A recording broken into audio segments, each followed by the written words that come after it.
Sixième, séance numéro 23, calcul réfléchi. Premier, il faut compléter ce tableau de proportionnalité. Première méthode, je peux chercher le coefficient pour passer la première à la deuxième ligne. Le problème, c'est que 3 divisé par 7, ça ne se termine pas. Ça fait 0,42, 85, 71, 429, etc. Donc ce n'est pas une bonne idée de chercher le coefficient pour passer la première à la deuxième ligne. Donc c'est une méthode, ici, pas adaptée. Je vais chercher le coefficient pour passer la première à la deuxième colonne, ou de la deuxième à la première colonne. Je refais un croquis du tableau de proportionnalité. 7, 3, 4,5. Je remarque que 3 fois 1,5, ça fait 4,5. Ou bien je le remarque, ou bien je peux très bien poser 4,5 divisé par 3. Je trouve 1,5. Ça veut dire que je multiplie par 1,5 les nombres de la deuxième colonne pour arriver au nombre de la première colonne. Et donc je fais 7 multiplié par 1,5 et ça fait 10,5. Comment je fais ça de tête? 7 fois 1,5, je fais 7 fois 1 plus 0,5 fois 7, c'est-à-dire la moitié de 7. Et 7 plus 3,5, ça fait bien 10,5.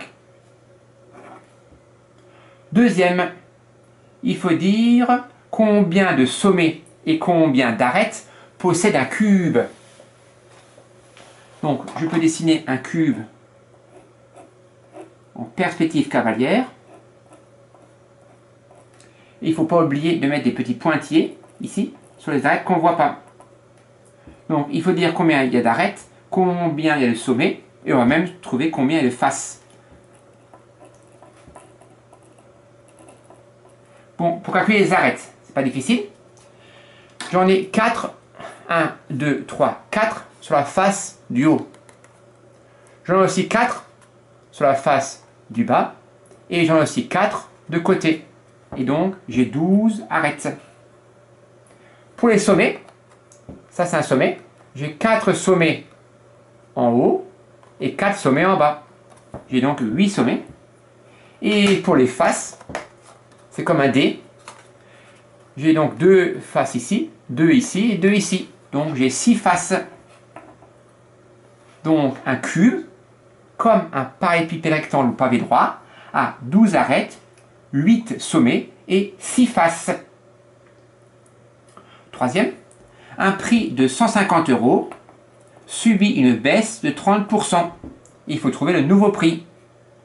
Ça c'est très régulier, ce type de calcul. On calcule d'abord 10%. 10% de 150 €, je divise par 10, ça fait 15 €. Moi je veux pas 10%, je veux 3 fois plus, le triple, donc je calcule 30%. 30% de 150 €, c'est 3 fois plus que 10%, donc je multiplie par 3, et 15 fois 3, 45. 45 €, c'est pas le nouveau prix, c'est combien ça coûte en moins. Et donc le nouveau prix, ça sera l'ancien prix, 150 €, moins combien ça coûte en moins, 45 €, et je trouve bien 105 €. Phrase de conclusion, le nouveau prix est 105 €. Dernier, quel pourcentage représente le dixième d'un quart? C'est un peu difficile. Je peux dessiner une pizza, et donc j'ai un quart, et de ce quart, je prends un dixième. Et de ce quart, je prends un dixième. 1, 2, 3, 4, 5, 6, 7, 8, 9, 10. Cela signifie que sur toute la pizza entière, j'aurai ici 10, 20, 30, 40 morceaux. Et donc, un dixième de un quart correspond à un quarantième. J'aurai 40 morceaux, ils ont tous la même taille. Et j'en prends un parmi les 40. Et donc ça fait un quarantième. Mais ce n'est pas la question. Moi je veux savoir le pourcentage que ça représente. Ça veut dire un quarantième représente combien sur 100. Ça c'est pas facile. Pour passer de 40 à 100, c'est un peu dur de faire de tête. Je vais d'abord commencer par passer par 20.